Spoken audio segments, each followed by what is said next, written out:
हाँ, कुछ नोट्स मैंने प्रोवाइड कराए थे ग्रुप पे। किस किस ने देखे? क्या? फोटो तो साफ है सारी।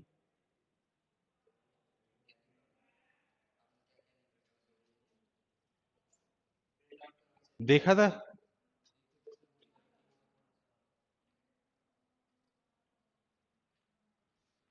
तो फिर सर को बोल देते ना, उनका प्रिंट आउट निकलवा देते।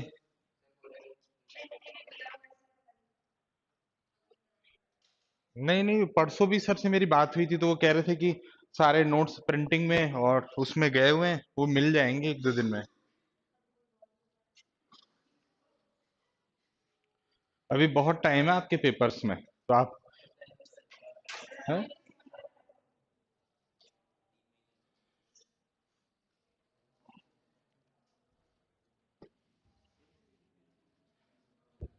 हम लोगों ने पिछली क्लासेस में काफी टॉपिक डिस्कस कर लिए थे। आज एक जो सिलेबस का पार्ट है वो है मल्टीमीडिया।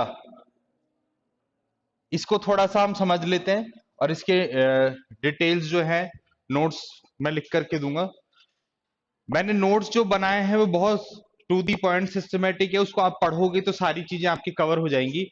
और अब अगला ये कंप्लीट होती ही देरी मैं उनके ऑब्जेक्टिव्स बना रहा हूँ। तो वो ऑब्जेक्टिव्स उन्हीं से निकल के आ रहे हैं। तो वो ऑब्जेक्टिव का भी पूरी पीडीएफ होगी, वो भी आप लोगों तक पहुंच जाएगी। तो उन क्वेश्चंस को भी आप लोग देखिएगा। अब हमारा जो अगला टॉपिक है मल्टीमीडिया, इससे पहले आता है वेब डिजाइन। मल्टीमीडिया और वेब डिजाइन किस तरह से लिंक्ड है एक दूसरे से?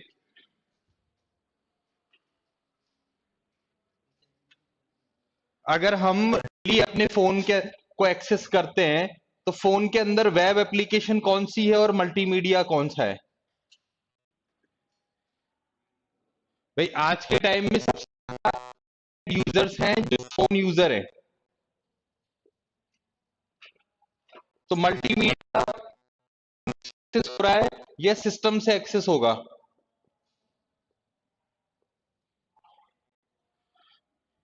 बताइए। सिस्टम से। फोन में मल्टीमीडिया का कोई रोल नहीं है। कैसे? रीजन क्या है इसका?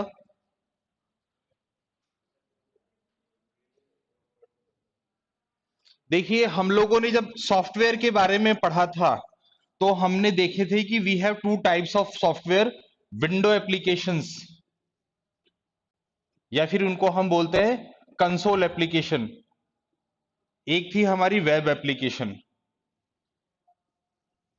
ये हमारी कमांड प्रॉम्प्ट पे एग्जीक्यूट होती है और ये हमारी ब्राउजर पे एग्जीक्यूट होती है। ठीक है। लेकिन जब मल्टीमीडिया की बात आती है तो मल्टीमीडिया जो है वो आपकी वेब एप्लीकेशन को सपोर्ट करती है।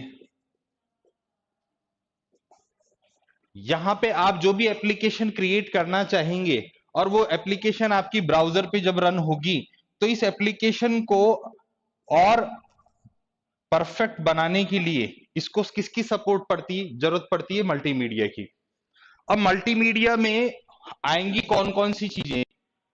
देखिए, हम लोग जब पहले स्टार्टिंग में सिस्टम आते थे तो उसमें से एक प्लेयर आता था, विंडो मीडिया प्लेयर। ठीक है। ये वो मीडिया प्लेयर था जो हमारा सॉन्ग्स को रन करता था और ये केवल विजुअल ऑडियो चलाता था। मतलब ऑडियो चलाता था, विजुअल नहीं होता था। फिर इसके बाद मार्केट में वीएलसी प्लेयर आया। फिर इसने वीडियो भी दिखाना शुरू कर दिया। तो ये ऐसे सॉफ्टवेयर थे जो हमारी एप्लीकेशंस को सपोर्ट करते और हमें वो एक एनवायरनमेंट प्रोवाइड करते थे जो कि हमें साउंड आउटपुट रिसीव कराने के काम में आ रहे थे। मेरा मेन पर्पस ये है बताने का कि वेब एप्लीकेशन जब आप बनाओगे तो ये जो चीजें हैं ये इसको सपोर्ट करेंगी। अब इसमें जो मेजर टॉपिक आते हैं वो आता है कोरल और दूसरा आता है फोटोशॉप। अब कोरल और फोटोशॉप का रोल क्या है वेब एप्लीकेशन में? वेब एप्लीकेशन जब हम बनाते हैं तो हमने ये देखा कि HTML की भी जरूरत पड़ी हमें, हमें CSS की भी जरूरत पड़ी और हमने जावास्क्रिप्ट भी अप्लाई किया। ये मिलकर के हमारा DHTML बन गया।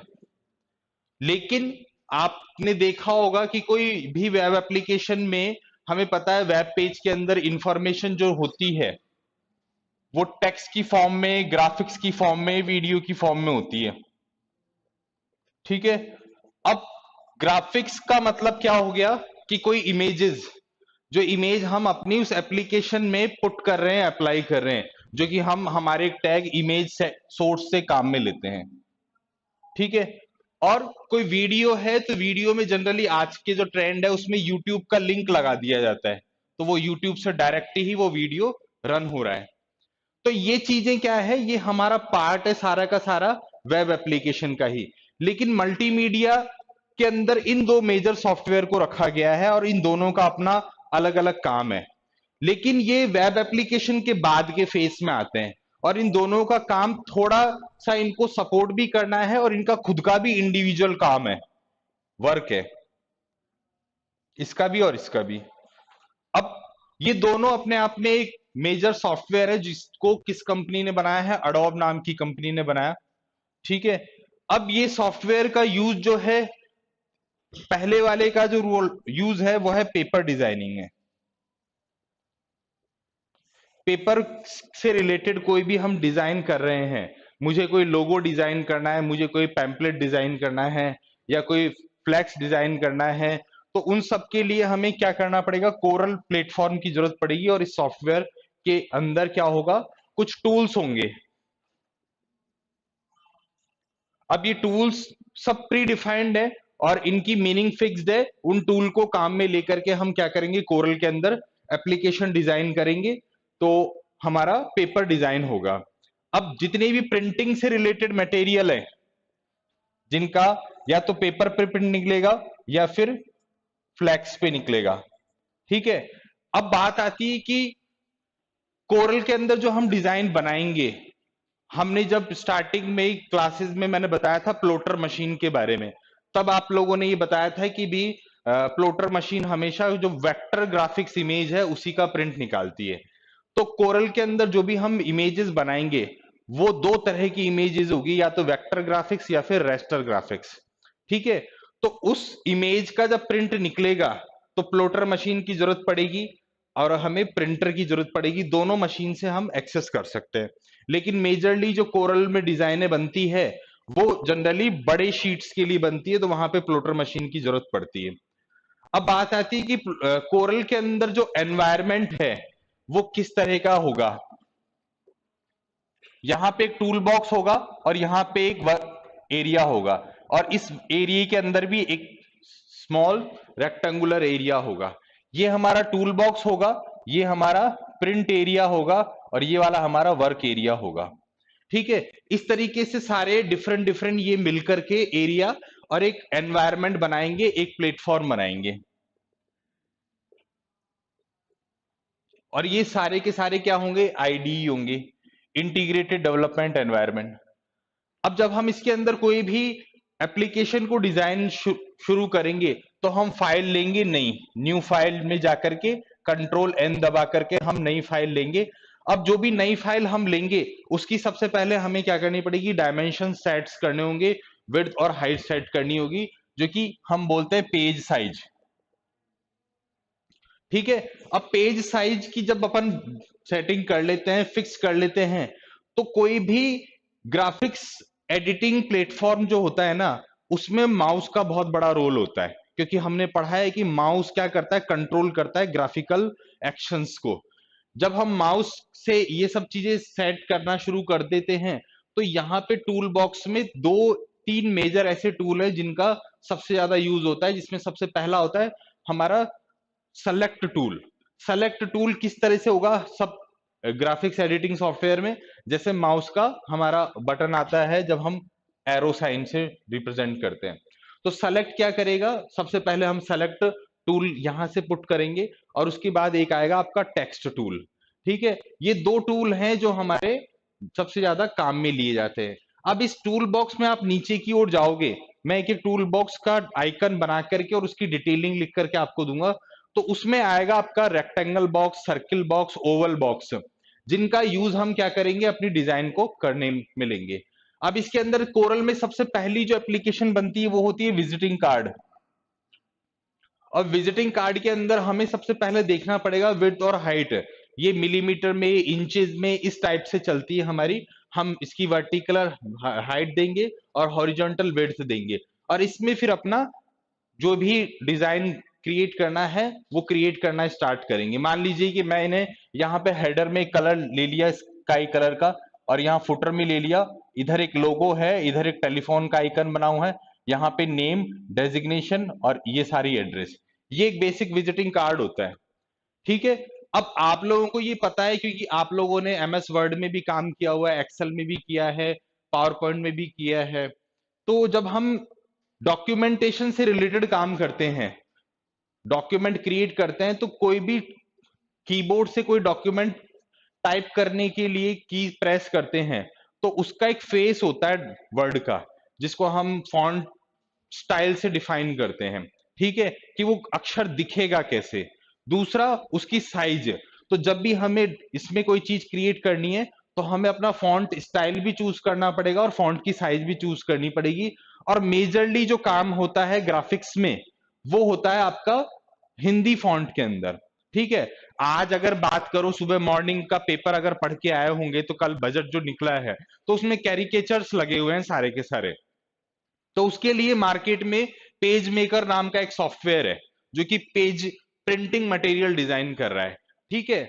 जो एड लगे हुए हैं वो सारे के सारे कोरल में लगे हुए हैं, जो भी शुभकामनाओं के संदेश आ रहे हैं वो कोरल में लगे हुए हैं। तो वहां पे देखो किस किस का रोल है, इमेजेस का रोल है और टेक्स्ट का और कलर कॉम्बिनेशन का रोल है। ठीक है। जैसे कि कलर कॉम्बिनेशन कितना मैटर करता है कि भी कल के सरकार ने जो है एजुकेशन पॉलिसी पे कुछ बात बोली है कि भाई बगरू के अंदर खेल स्टेडियम खोला जाएगा, सांगानेर के अंदर कन्या महाविद्यालय खोला जाएगा, टोंक में नर्सिंग महाविद्यालय खोला जाएगा, जयपुर के अंदर एसएमएस मेडिकल कॉलेज को विस्तार किया जाएगा। तो मैं कंटेंट तो है एसएमएस मेडिकल कॉलेज का और उसमें कलर कॉम्बिनेशन में काम में ले लूंगा ब्लैक येलो, तो वो सूट नहीं करेगा उसको। जो भी कंटेंट आप ले रहे हैं उसके अकॉर्डिंग ही कलर कॉम्बिनेशन होना चाहिए, थोड़ा सा वो उसको सूट करना चाहिए। तो जब आप टेक्स्ट ले लोगे, आप फॉन्ट की फेस ले लोगे, साइज ले लोगे, उसके बाद आता है कलर कॉम्बिनेशन की बात। कभी आपने देखा है कि विजिटिंग कार्ड जो है बहुत ज्यादा भरा हुआ होगा, बहुत खाली खाली मिलेगा आपको और बहुत लिमिटेड, केवल व्यक्ति का नाम, उसका designation, email ID, email address और ये सारी चीजें रहती है। ठीक है। तो जब आप इसको डिजाइन करना स्टार्ट करोगे तो आपको कोरल की रिक्वायरमेंट होगी।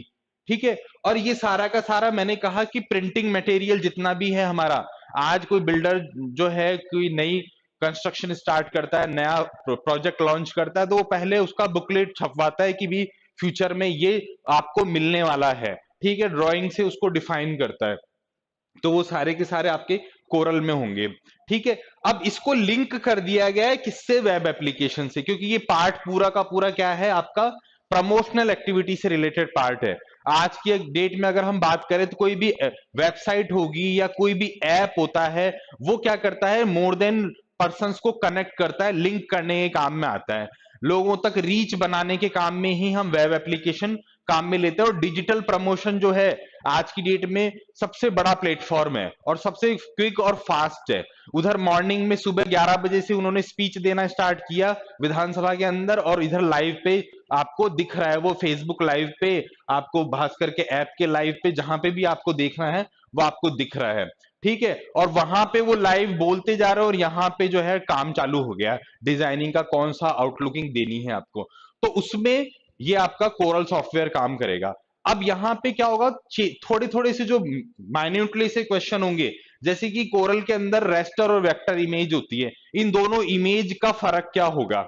देखना, रेस्ट वेक्टर इमेज जो है ना वो किससे बनेगी, प्री डिफाइंड ज्योमेट्रिक इमेजेस से बनेगी, प्री डिफाइंड ज्योमेट्रिक इमेजेस से बनेगी। जैसे मैंने आपको बोला अभी जस्ट कि यहाँ पे टूल बॉक्स होगा, टूल बॉक्स के अंदर सेलेक्ट टूल होगा, उसके अलावा टेक्स्ट टूल होगा, और यहाँ पे ऑलरेडी बनी हुई कोई ओवल शेप होगी, ज्योमेट्रिक होगी, जिनको आपको पुट करना है और यहाँ पे ला करके उस पर काम चालू करना है। तो मैं पहले से बनी हुई किसी ज्योमेट्रिकल इमेज को काम में लेकर के कोई अपना फाइल बना रहा हूं, क्रिएट कर रहा हूं, तो वो हमारी कौन सी हो जाएगी, वेक्टर इमेज। उससे फर्क क्या पड़ेगा? वो इमेज आप जितना ज्यादा जूम करोगे तो भी उसके पिक्सल फटेंगे नहीं, ये उसका बेनिफिट होता है। जबकि रेस्टर इमेज में क्या होगा, पिक्सल्स फट जाते हैं और वो पिक्सल की फॉर्म में ही होती है, इस वजह से क्वालिटी उसकी बेस्ट होती है। आप देखते होंगे कि भी बॉर्डर को जूम कर करके देखा जाता है कि कहीं पे वो फट तो नहीं रही है। तो इस तरीके से जब आप ये फाइल को बनाओगे तो रेस्टर या फिर हमारी वेक्टर इमेजेस होगी। जब इस एनवायरनमेंट को खोलोगे तो यहां पे एक बहुत इंपॉर्टेंट क्वेश्चन जनरेट होता है, डॉकर होता है एक, डॉकर मैनेजर बोलते हैं इसको अपन। ठीक है, ये डॉकर मैनेजर क्या करता है, पूरी की पूरे आपके इस एप्लीकेशन को मेंटेन करता है, करंट में आप क्या कर रहे हो और क्या चेंजेस फ्यूचर में करोगे। ठीक है, ये पूरा का पूरा जब आप कोरल का एनवायरनमेंट खोलोगे तो जैसे अपन वर्ड खोलते हैं तो ऊपर टैब आती है, रिबन आती है, स्क्रॉल आता है, ये सारी चीजें आती है, सेम उसी तरीके से ये आपके कोरल के एनवायरनमेंट में आएंगे। अब एक चीज और मालूम होनी चाहिए कि जब अपन कोरल इंस्टॉल करते हैं तो सॉफ्टवेयर इंस्टॉलेशन के से पहले हमें हार्डवेयर रिक्वायरमेंट भी चेक करनी होती है। तो हमें ये मालूम है कि ये एक अपने आप में लेंदी सॉफ्टवेयर है, तो इसको इंस्टॉल करने के लिए आपको हार्डवेयर रिक्वायरमेंट मिनिमम जो है 4 GB रैम होनी चाहिए। ठीक है, तभी ये आपका सपोर्ट करेगा, अदरवाइज इसकी फाइलें लोड होने में टाइम लेती है और वो टाइम कंज्यूमिंग हो जाता है। ठीक है, अब जब आपने ये सारा काम करना स्टार्ट कर दिया, अब इसमें क्या होगा कि बॉर्डर मुझे आउटलाइन की थिकनेस कितनी लेनी है, कलर कॉम्बिनेशन कौन सा लेना है, उन सब के लिए आपके पास यहाँ पे टूल बॉक्स में प्री डिफाइंड टूल्स अवेलेबल है। आपको तो ड्रैग करना है और ड्रॉप करके उसको अप्लाई करना है। ठीक है, तो इस तरीके से जो है आपका कोरल सॉफ्टवेयर काम में लिया जाएगा। अब बात आती है कि जब कोरल में आप कोई फाइल बनाना शुरू कर चुके हो तो आप उसको सेव भी करोगे, तो फाइल का एक्सटेंशन भी होगा .cdr, कोरल ड्रॉ फाइल। ठीक है, इस तरीके से इसकी फाइल को सेव करने का एक्सटेंशन होगा। और भी डिफरेंट डिफरेंट मोड्स हैं इसके फाइल को सेव करने के, इमेज को बनाने के, लेकिन जो सबसे पॉपुलर है वो आपका सीडीआर ही है। ठीक है, जब आपने सीडीआर में फाइल को सेव करना स्टार्ट कर दिया, फिर आप इस पे जब वर्क करोगे तो कोरल से रिलेटेड कुछ स्पेसिफिक शॉर्टकट कीज है। ठीक है, जब भी आप कोई नया प्लेटफॉर्म ओपन करते हो तो उसमें थोड़े थोड़े से चेंजेस होते हैं। तो जैसे हम control we, control x, control Z तो नॉर्मल शॉर्टकट कीज है, लेकिन इसके साथ कुछ स्पेसिफिक 3-4 कीज है जिनका अपना अलग अलग मीन है जो पूछी जाती हैं। ठीक है, तो वो कीज भी मैं बता दूंगा आप लोगों को नोट्स में। तो ये कोरल में आपके पास पूरा का पूरा एनवायरनमेंट रहेगा। फिर बात आती है कि जब आपने कोरल में ये एप्लीकेशन डिजाइन कर ली तो आप इसको प्रिंट भी करोगे, तो प्रिंट हमेशा करने से पहले इसकी जेपीईजी फाइल भी क्रिएट की जाती है। सीडीआर फाइल तो आप बना रहे हो, जैसे कि सीडीआर फाइल में आप चेंजेस कर सकते हो। मैं कोई फ्लैक्स डिजाइन करवा रहा हूं और जिस ग्राफिक डिजाइनर ने फ्लैक्स डिजाइन किया है उससे मैंने मेल पे सीडीआर फाइल भी मंगवा ली और जेपीईजी फाइल भी मंगवा ली, तो जेपीईजी में चेंजेस नहीं होंगे, सीडीआर में आप अपने कोरल ड्रॉ में ओपन करके चेंजेस कर सकते हो। ठीक है, जब आपने ये कोरल का सारा काम कर लिया तो इस कोरल में इसकी सपोर्ट की जरूरत पड़ेगी।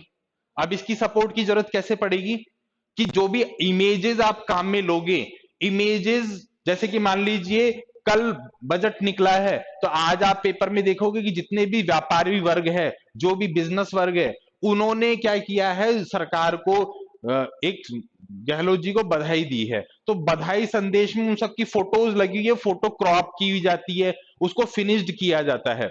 जैसे कि मैंने आपको बोला था कि भी पेपर पे जब आप कोई प्रिंटिंग निकालते हो तो इमेज जो आपकी सिस्टम पे दिख रही है और उसमें फर्क आ जाता है, तो पिक्चर क्वालिटी को मेंटेन रखने के लिए हम क्या करेंगे, फोटो एडिटिंग सॉफ्टवेयर फोटोशॉप काम में लेंगे।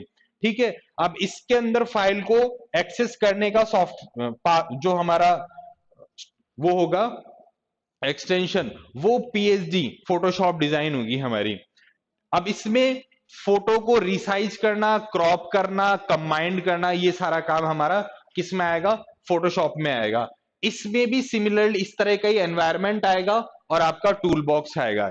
लेकिन फोटोशॉप में इमेजेस जो होती हैं वो हमेशा लेयर की फॉर्म में होती है।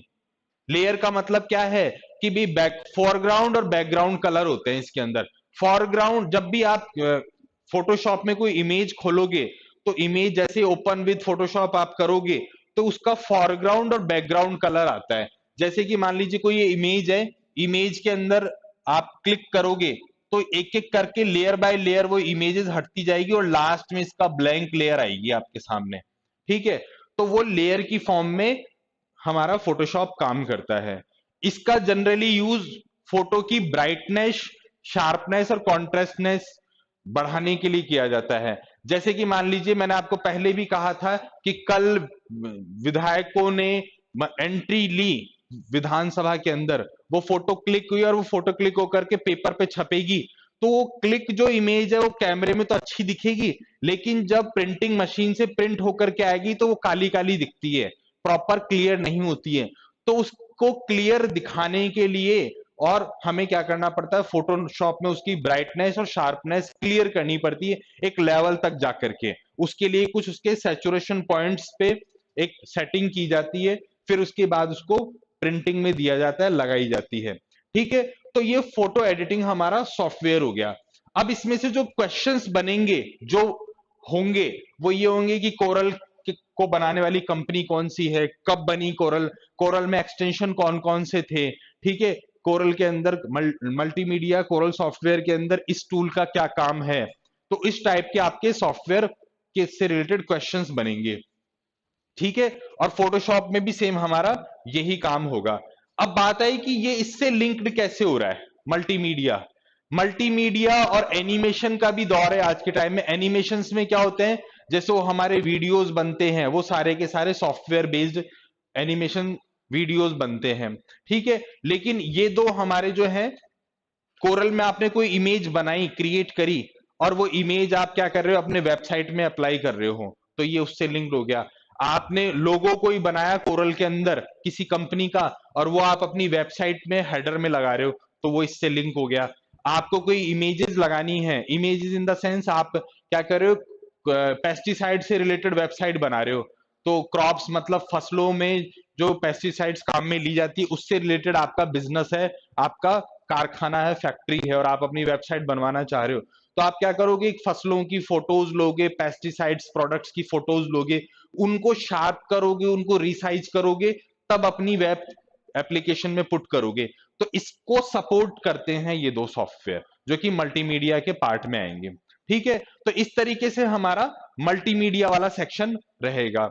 अब इसके अलावा हम लोगों का एक टॉपिक था वीडियो कॉन्फ्रेंसिंग, और वो भी आएगा पूरा हमारा। देखो, वेब एप्लीकेशन को मैंने क्या कहा था कि वेब एप्लीकेशन को सपोर्ट करेगा ये। मैंने अभी जस्ट कहा कि आपने कोरल में कोई लोगो बनाया अपनी कंपनी का, भाई उस कंपनी का लोगो बनवाया और वो फिर आप वेबसाइट बनवा रहे हो, तो वो लोगो वहां पे जेपीईजी इमेज में या पीएनजी इमेज में काम आ रहा है। वीडियोस अलग डलते हैं ना। आप एक चीज मुझे बताओ, आजकल आपने किसी यूनिवर्सिटी की वेबसाइट देखी होगी, तो उसमें सेंटर कॉर्नर में एक वीडियो चलता रहता है यूट्यूब का, तो वो उसके इन हाउस कैंपस को डिफाइन करता है कि भाई हमारा एंट्री पॉइंट ये है, कैफेटेरिया ये है, लाइब्रेरी ये है, अंदर का व्यू जो है, कोई भी न्यू स्टूडेंट अगर देखना चाहेगा, मान लीजिए जेके लक्ष्मीपत यूनिवर्सिटी है, उस पर क्लिक किया, उसको एक माहौल का आइडिया लग गया है कि यहाँ पे ये कैंटीन है, ये क्लासरूम्स का स्ट्रक्चर है, तो वो वीडियो जो है वहां पे डायरेक्ट अपलोड ना करके वो यूट्यूब पे रिडायरेक्ट करता है आपको। तो वीडियोस के लिए मोस्टली आजकल यूट्यूब को फॉलो करा जाता है, डायरेक्ट वहां पे अप्लाई नहीं किया। और वो जो वीडियो बनाया गया वो तो शूट किया गया, और शूट करने के बाद उसको एडिट किया गया किसी सॉफ्टवेयर के थ्रू, और वो जो एडिट किया जाएगा वो आपके रिलेटेड सॉफ्टवेयर में होगा, जो भी आप अपने सिस्टम में इंस्टॉल कर रखे हैं, उससे आप उसको एडिट करेंगे और उसके बाद आप उस वीडियो को काम में लेंगे। तो ये सारा का सारा पार्ट हमारा मल्टीमीडिया में ही आता है। मल्टीमीडिया और एनिमेशन दोनों साथ आते हैं ये वर्ड, लेकिन यहाँ पे सिलेबस में केवल और केवल मल्टीमीडिया को रखा गया है। तो मल्टीमीडिया की अगर अपन बात करें तो राजस्थान यूनिवर्सिटी और टेक्निकल यूनिवर्सिटी के आप सिलेबस देखेंगे तो वहां पे मल्टीमीडिया में इन दो सॉफ्टवेयर को ही बताया गया है, कोरल और फोटोशॉप को ही। ठीक है, तो इस तरीके से ये आपका वेब एप्लीकेशन को सपोर्ट करेगा। अब एक बहुत सिंपल सा टॉपिक और जो हम लोगों को डेली हम काम में लेते हैं, वीडियो कॉन्फ्रेंसिंग। तो वीडियो कॉन्फ्रेंसिंग पे किसको क्या समझ में आता है?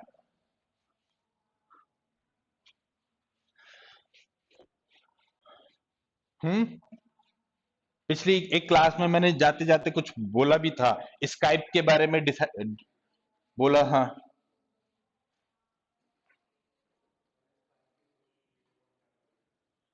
भाई, एक चीज मुझे बताओ, अगर मैं आज से 10 साल, हाँ, विजुअल कम्युनिकेशन, ठीक है, ऑडियो कम्युनिकेशन तो टेलीफोनिक हो रहा है, लेकिन विजुअल कम्युनिकेशन वीडियो कॉन्फ्रेंसिंग के थ्रू ही होगा, जिसमें मेजरली सबसे पहले हमें रिक्वायरमेंट होगी सिस्टम की, बोथ एंड पे, फ्रंट एंड और सेकंड एंड पे। उसके बाद इसमें इंटरनेट कनेक्शन की जरूरत पड़ेगी, इंटरनेट कनेक्शन के बाद एप्लीकेशन की जरूरत पड़ेगी और वेब कैम की जरूरत पड़ेगी। तभी हम क्या कर सकते हैं।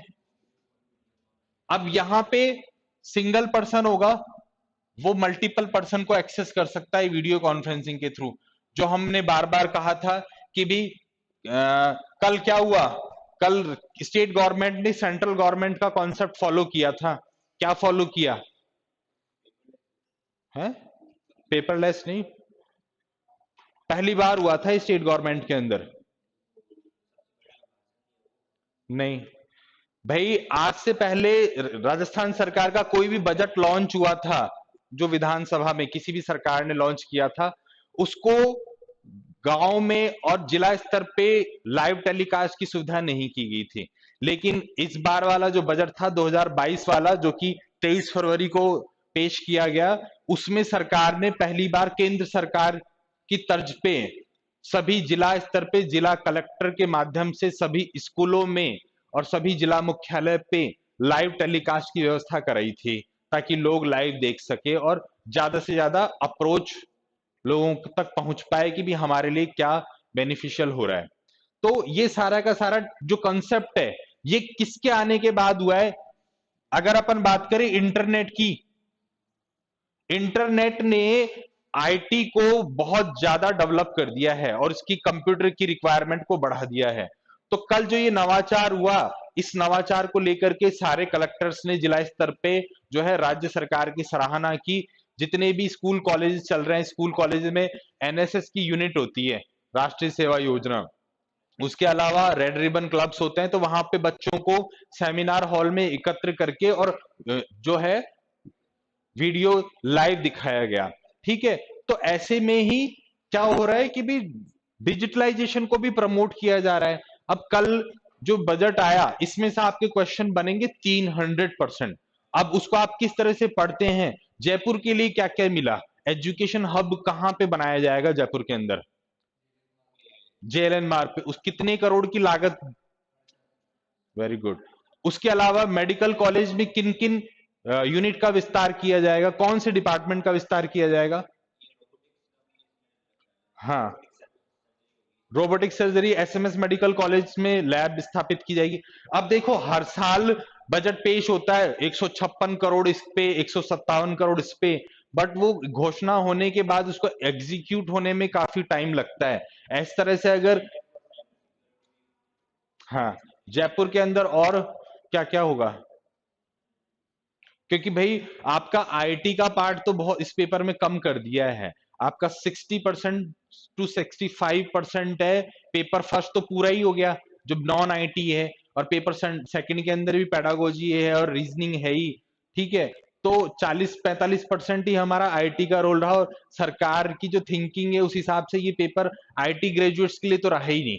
ठीक है ना, उन्होंने जो इन्वॉल्वमेंट कर दिया आउटसाइडर्स का, तो वो चीजें थोड़ी हमें सोच समझ के। अब जैसे मैं एक पर्सन से बात कर रहा था जो कि डू आईटी में है, उनका ये कहना था कि भी 25 क्वेश्चन तो आईटी के ऐसे आएंगे फंडामेंटल के, जो हर बच्चा देखते ही देरी टिक करेगा। ठीक है, बाकी के 25 में थोड़ा सा एफर्ट्स लगाने पड़ेंगे। और कट ऑफ जो जाएगी इसकी जनरल की भी, आप मान के चलो 140 से ऊपर नहीं जाएगी 200 में से।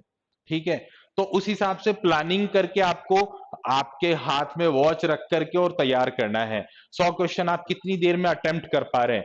पहले क्वेश्चन में आप 20 क्वेश्चन में आपको लग गया 45 मिनट, और अगले में आपको लग रहा है 40 मिनट। तो इस तरीके से आपको प्लान करके थोड़ा सा वर्कआउट करना पड़ेगा, और पेपर फर्स्ट और सेकंड को भी उतना ही वेटेज देना है जितना हम पेपर सेकंड को देने हैं।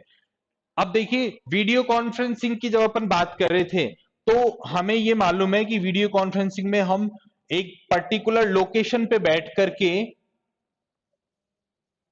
जो है एक्सेस करते हैं। अब जब हम इस पर्टिकुलर लोकेशन पे बैठे हुए और मोर देन वन लोगों के साथ कोऑर्डिनेट करते हैं, तो इससे रिलेटेड इन दिनों जो है, पहले ये पॉपुलर नहीं था वीडियो कॉन्फ्रेंसिंग, लेकिन इन दिनों आईटी में जो डेवलपमेंट हुए या कोविड आने के बाद जो है सिनेरियो पूरा चेंज हो गया। तो यहाँ पे हमारे पास गूगल मीट वाला ऑप्शन आ गया, यहाँ पे हमारे पास जूम वाला ऑप्शन आ गया, वेबएक्स आ गए, और ये स्काइप तो पहले चलता ही था। ठीक है। अब इन्होंने क्या किया कि आपको गूगल मीट का एक ऑप्शन दे दिया, जहां पे आप एक लिंक आता है आपका, एक पासवर्ड आएगा आपका, जिसके थ्रू आप क्या हो रहे कनेक्ट कर रहे हो और वहां पे अपनी इंफॉर्मेशन को शेयर कर रहे हो। सिमिलरली जूम भी है और वेबएक्स भी है। ठीक है। अब इन तीनों का ही जो क्वेश्चन आएगा कि गूगल मीट कब से शुरू हुआ, कब लॉन्च हुआ, किसने इसको बनाया है, सेम इसी तरीके से इस पे क्वेश्चन बनेंगे। इसके नोट्स भी मैंने सर को दिए हुए हैं, पूरा का पूरा इस पे वीडियो कॉन्फ्रेंसिंग पे टाइप्ड नोट्स थे, लेकिन अब उसको हाथ से हैंड रिटन करना होगा। तो ये सारे उसमें लिखे हुए हैं, स्काइप कब कब किस किस ने, क्योंकि इन पे बहुत ज्यादा क्वेश्चन नहीं बनेंगे। सीधे सीधे आएगा कि भाई जूम को बनाने वाले कौन है, या गूगल मीट को या वेबएक्स को कौन से ईयर में ये लॉन्च किया गया और इसका काम क्या है। ठीक है। इससे ज्यादा इसमें डीप क्वेश्चंस नहीं बनेंगे। अब जब आप ये एप्लीकेशन एक्सेस करते हो, ये क्या है, आपको कनेक्ट करने वाली सुविधा प्रोवाइड करते हैं, कनेक्ट कराते हैं लोगों के साथ। अब यहां पे इस प्लेटफॉर्म पे वीडियो कॉन्फ्रेंसिंग में होगा क्या कि भी एक व्यक्ति एक से ज्यादा लोगों के साथ एसोसिएट हो रहा है, और उसमें अब मान लीजिए ये क्लासरूम में आप लिंक भेजते हो, तो वो लिंक आपका घर बैठे भी व्यक्ति देख सकता है, पढ़ सकता है, कनेक्ट हो सकता है। तो ये सब चीजें आपको पता होनी चाहिए कि इसके थ्रू यूजर जो है मोर देन वन इसमें कनेक्ट हो सकता है। अब इसकी ड्यूरेशन की भी कोई पाबंदी है क्या? किस किस में ड्यूरेशन की पाबंदी? जूम में कि गूगल मीट में? गूगल मीट में, जूम में है, मीट में नहीं है पाबंदी। हाँ। कितने मिनट तक? 40 मिनट। और नंबर ऑफ कितने मेंबर कनेक्ट होंगे उस? ठीक है।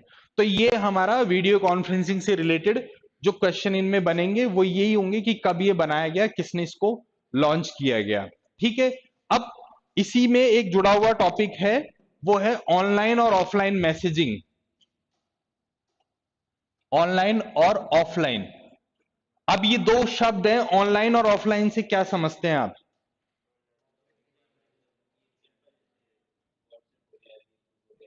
भाई ऑनलाइन हमेशा होगा नेटवर्क मोड पे, जहां पे आप क्या कर रहे हैं कि इंटरनेट के थ्रू कनेक्टेड है, जो कि हमारा फेसबुक कनेक्शन हुआ, हमारा व्हाट्सअप हुआ, इंस्टाग्राम हुआ। ऑफलाइन मैसेज में जो टेक्स्ट मैसेजिंग हम करते हैं, लेकिन इन दोनों में ही क्या हो रहा है, नेटवर्क है बीच में। भाई मैंने टेक्स्ट मैसेज भेजा और रिसीवर को मिला, तो वो बिना नेटवर्क के काम कर रहा है या बिना इंटरनेट के काम कर रहा है? क्या कॉन्सेप्ट है उसमें? इन दोनों में ही नेटवर्क तो होता है जो मैंने लिखा, बट ऑफलाइन में इंटरनेट नहीं होता। ठीक है। ऑफलाइन में आपने टेक्स्ट मैसेज भेजा हेलो सेंडर ने, और वो रिसीवर को मिल गया हेलो, तो वो टेक्स्ट मैसेज ऑफलाइन मोड में पहुंचा है। जबकि ऑनलाइन में क्या होगा, व्हाट्सएप में आप इंटरनेट से कनेक्टेड है और सामने वाला व्यक्ति भी इंटरनेट से कनेक्टेड है व्हाट्सएप के थ्रू, तभी वो मैसेज पहुंचेगा आपका। ये एक डिफरेंस है। अब एक चीज बताओ, हमने एक स्टार्टिंग में टॉपिक पढ़ा था नेटवर्क सिक्योरिटी का, जिसमें मैंने क्रिप्टोग्राफी की बात की थी। और वो नेटवर्क सिक्योरिटी जब सर ने, कृपा सर ने आपको पढ़ाया होगा, वायरस, वॉर्म, ट्रोजन हॉर्स, तो वहां पे भी आता है एनक्रिप्शन और डिक्रिप्शन वाला पार्ट। तो क्रिप्टोग्राफी में हमने क्या पढ़ा था कि जब भी कोई सेंडर एक मैसेज भेजेगा और रिसीवर को, तो ये बीच का जो पोर्शन है, ये उसकी होंगी लेयर्स की, और ये लेयर्स ओएसआई मॉडल कहलाता है। यहां पे आपने मैसेज भेजा और यहां पे रिसीवर को मिला, तो ये एंड एनक्रिप्शन और ये एंड डिक्रिप्शन।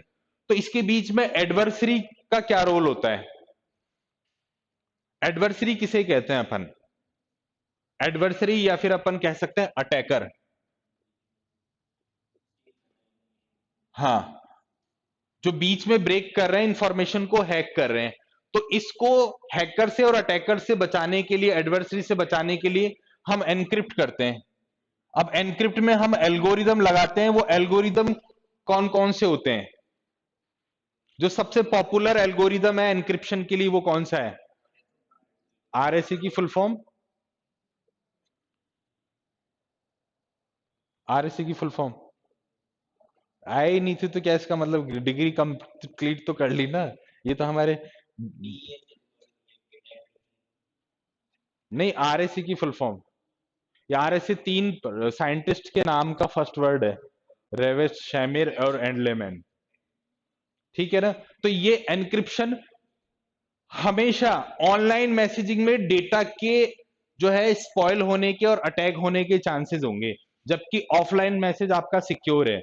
तभी तो आपका रीजन है कि आप किसी नंबर को ब्लॉक भी कर देते हैं तो टेक्स्ट मैसेज आता है आपका, वो नहीं रुकता। वो क्योंकि वो नेटवर्क के थ्रू आता है, इंटरनेट के थ्रू नहीं आता। तो आपको ये थोड़ा सा इससे कुछ क्वेश्चंस बन सकते हैं। बाकी मैंने कई जगह सर्च किया इसके बारे में, कहीं ना तो किसी बुक में है, ये तो जबरदस्ती का डाला हुआ टॉपिक है। ठीक है ना? तो ऑनलाइन ऑफलाइन मैसेजिंग से रिलेटेड ये क्वेश्चंस बनेंगे।